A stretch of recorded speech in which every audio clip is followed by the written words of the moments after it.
ব্যাগটা গোছান।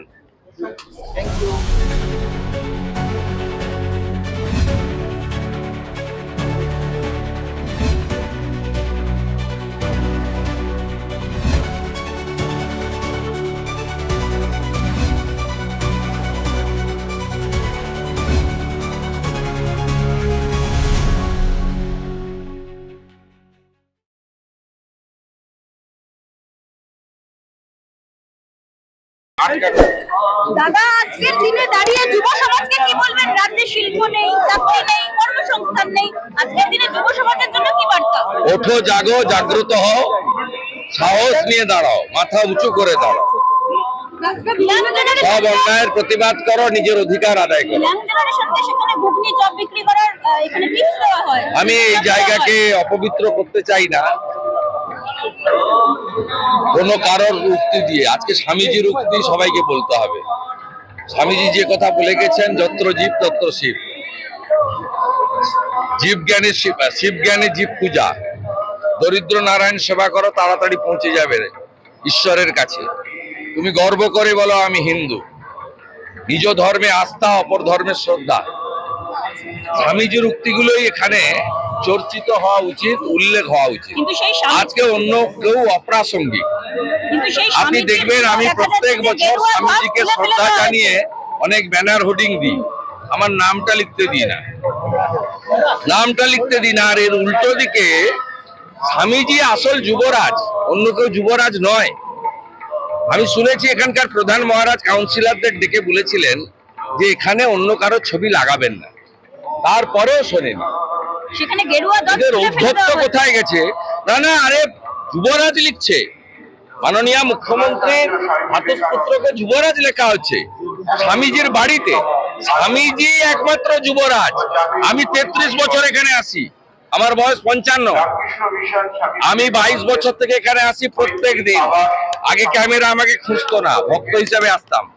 এখন একটু পথ বেড়ে গেছে বলে প্রকাশ্যে থাকি, আপনারা আমাকে খোঁজেন। এবং এখানে অডিটোরিয়াম তৈরি করার ক্ষেত্রে আমার সামান্য যোগদান আছে। মুখ্যমন্ত্রী, রাজ্য সরকার বাড়ির একটা অংশ কিনে দিয়েছে। মুখ্যমন্ত্রী সেদিন বেমালুম বললেন গোটা বাড়ি তারা কিনে দিয়েছে। এসব কথা স্বামী বিবেকানন্দকে নিয়ে মিথ্যা কথা বলেন কেন? এগুলো ঠিক না। আমি এখানে অপবিত্র করব না, ওদের কথা এখানে উল্লেখ করবেন না। যারা হিন্দু নয়, সংস্কৃতিতে হিন্দু নয়, যারা আচরণে বাঙালি নয়, তাদের কথা স্বামীজির জন্মভিটায় তুলব না। এরা আরবি সংস্কৃতি ফিরিয়ে আনতে চায়, এরা হিজাব বোরখার লোক, এদের সম্পর্কে এখানে বলবো না।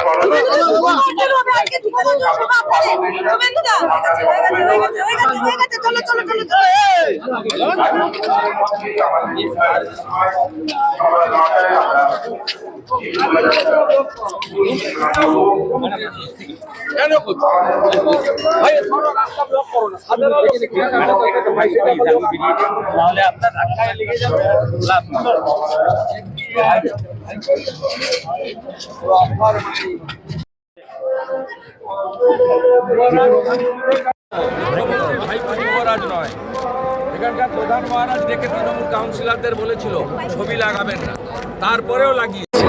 এই ঔদ্ধত্য শেষ, এটা শেষ বছর লাগানো, আগামী বছর লাগাতে পারবে না। আগামী বছর এই সরকার থাকবে না।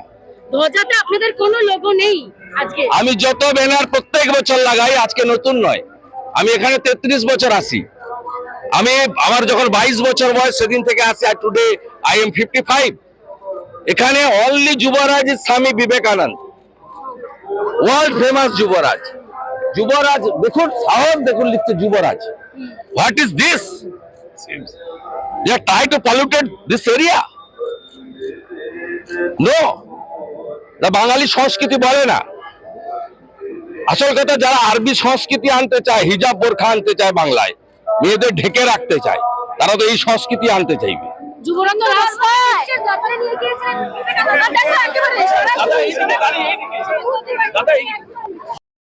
गवर्नमेंट को उन्होंने बताया कर देगा, होगा। हाईकोर्ट देख रहा है, विश्वास रखना चाहिए।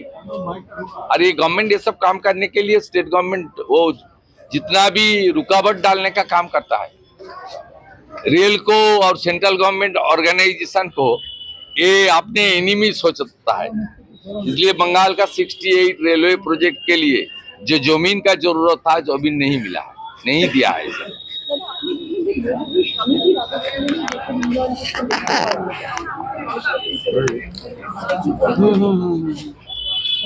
গোটা ভারতবর্ষ জুড়েই শিক্ষা বলুন, স্বাস্থ্য বলুন, আয়ুষ্মান ভারত বলুন, আমাদের গত কয়েক বছরে লক্ষ লক্ষ মেধার ভিত্তিতে কর্মসংস্থান বলুন, যুব সমাজকে স্কিলড ইন্ডিয়াতে পরিণত করা, দক্ষ যুবক হিসেবে পরিণত করা, সব জিনিসের মধ্যেই দেখবেন তার চিন্তা ভাবনা কার্যের ক্ষেত্রে স্বামীজির ভাবনাই প্রস্ফুটিত হয়, যেটা তিনি কার্যকর করছেন। স্বামীজি যা বলে গেছিলেন, যা লিখে দিয়ে গেছিলেন, সেটা যদি কেউ কার্যকর করার চেষ্টা করে থাকেন, কার্যকর কিছুটা হলেও করে থাকেন, অনেকটাই করে থাকেন, তিনি হলেন নরেন্দ্র মোদী, দেশের প্রধানমন্ত্রী। বাকিটাও তার নেতৃত্বেই হয়।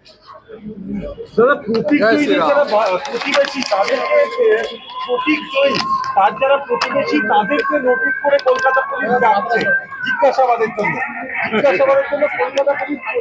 কলকাতা পুলিশ নিজেই ফেঁসে বসে আছে। একটু আগেই আমি পেয়েছি ইডি সুপ্রিম কোর্টে কেস ফাইল করেছে পশ্চিমবঙ্গ সরকার এবং স্বরাষ্ট্র দপ্তর, পুলিশ দপ্তরের বিরুদ্ধে। মনোজ বার্মা, রাজীব কুমার ব্যাগটা গোছান।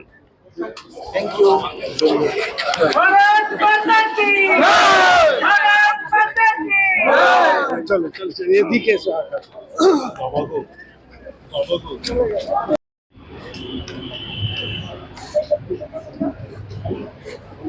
সমবেত রাষ্ট্রবাদী নাগরিকবৃন্দ, আমাদের অতি গর্বের কলকাতা মেট্রোর কর্মচারী, আধিকারিক, সাংবাদিক বন্ধুগণ এবং রক্ত সংগ্রাহক এবং রক্ত যারা দেবেন তাদের প্রত্যেককে আমি আজকের এই শুভ সকালে জাতীয়তাবাদী দেশপ্রেমিক গৈরিক অভিনন্দন জানাই।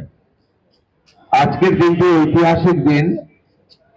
বীর সন্ন্যাসী, বিশ্ববন্দিত যুব সন্ন্যাসী, প্রকৃত যুবরাজ, যিনি আধ্যাত্মিক চেতনা জাগ্রত করার মধ্য দিয়ে ভারতবর্ষকে বিশ্বের সর্বোচ্চ শিখরে নিয়ে গেছিলেন, স্বামী বিবেকানন্দের আজকে জন্ম জয়ন্তী।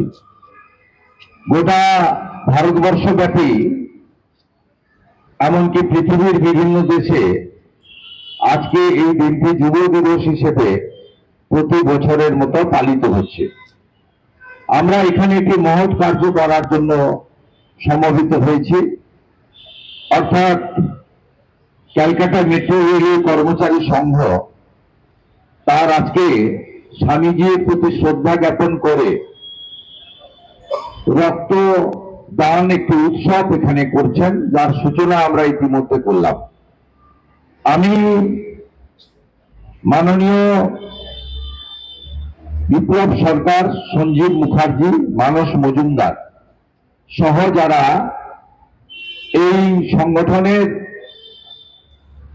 কর্ণধার, ভারতীয় মজদুর সংঘ অনুমোদিত, তাদের প্রত্যেককে আন্তরিক কৃতজ্ঞতা, ধন্যবাদ জানালাম যে এই অনুষ্ঠানে তারা আমাকে আমন্ত্রণ করেছেন এবং তাদের উষ্ণ অভ্যর্থনা দিয়ে আপনাদের সঙ্গে আমাকে সম্পৃক্ত করেছেন। আমাদের ডিজিএম র্যাঙ্কের আধিকারিক মিস্টার কান্নান এখানে আছেন। I would like to convey my best regards to Mr. Kannan. আপনারা সবাই জানেন আমি দু চারটি কথা নিবেদন করব স্বামীজির উদ্দেশ্যে বা স্বামীজির ভাবনা আপনাদের সামনে আনার জন্য। স্বামী বিবেকানন্দ খুব অল্প সময়ের জন্য আমাদের ধরাধামে এসেছিলেন এবং মূলত তিনি পৃথিবীতে এসেছেন আমাদের মধ্যে যে লুক্কায়িত চেতনা তাকে জাগ্রত করার জন্য।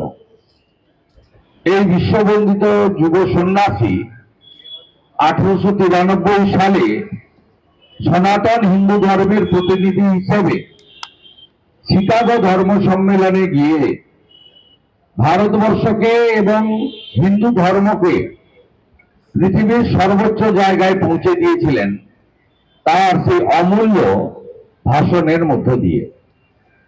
স্বামী বিবেকানন্দ যা যা বলে গেছেন আজকের দেশের প্রধানমন্ত্রী নরেন্দ্র মোদীজি সেগুলোই কার্যকর করার চেষ্টা করছেন। স্বামী বিবেকানন্দ মহোদয় তিনি শিক্ষা, স্বাস্থ্য, কৃষি, বিজ্ঞান এবং মানুষ কিভাবে উপযুক্ত তৈরি হতে পারে তার সব দিশা আমাদের মধ্যে দেখিয়ে দিয়ে গেছেন। যখন পহেলগামের ঘটনা ঘটে, অপারেশন সিঁদুর হয়, যখন আমরা তেরঙ্গা পতাকা হাতে দেশপ্রেমের কথা এবং ভারতবর্ষের জন্য আমরা সবাই রাষ্ট্রবাদের পক্ষে রাস্তায় নামি, এই ভাবনা কিন্তু স্বামী বিবেকানন্দের ভাবনা। স্বামী বিবেকানন্দের আদর্শে উদ্বুদ্ধ হয়ে বিলাসবহুল জীবন ছেড়ে মার্গারেট এলিজাবেথ নোবেল, যাকে আমরা ভগিনী নিবেদিতার নামে চিনি, তিনি কলকাতায় এসেছিলেন সেবা কার্য করার জন্য। তিনি একটি বই লিখে গেছেন, যে বইটার নাম হলো the master as a Shahim, আমার গুরুদেবকে আমি কি চোখে দেখেছি।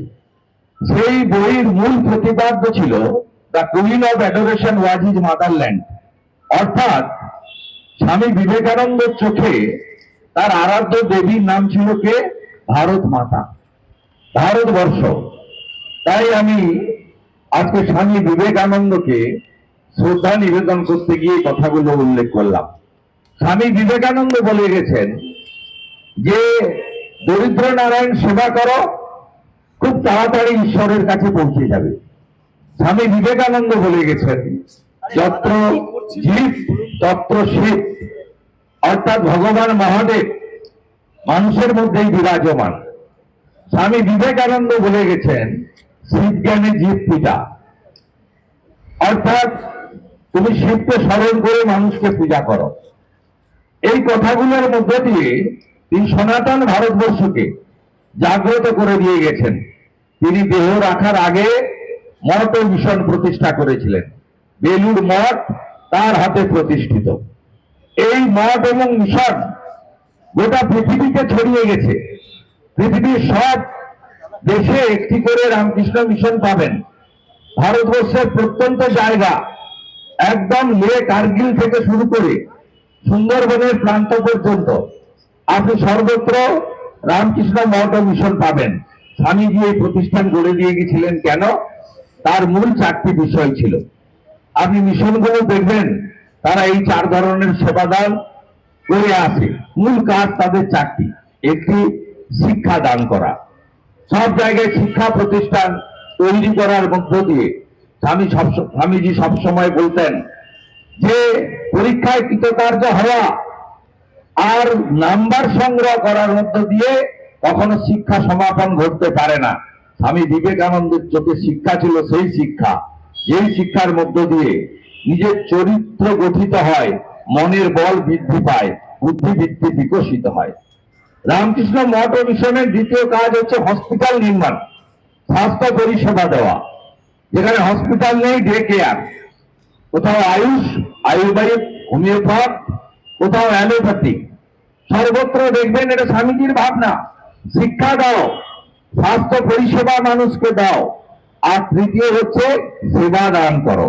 সেবা দানটা কি? যখনই বিপর্যয় হবে, যখনই মানুষ বিপদে পড়বে, এই অতিরিক্ত ঠান্ডায় মানুষকে গরম বস্ত্র বিতরণ করো। দুর্গাপুজো, প্রান্তিক মানুষ অর্থনৈতিক ভাবে দুর্বল, তাদেরকে নতুন বস্ত্র দাও। আজকে বন্যা হলে, আজকে বিপর্যয় হলে স্বামীজির ভাবনায় সেবা দান করার মধ্য দিয়ে তিনি বলে গেছেন।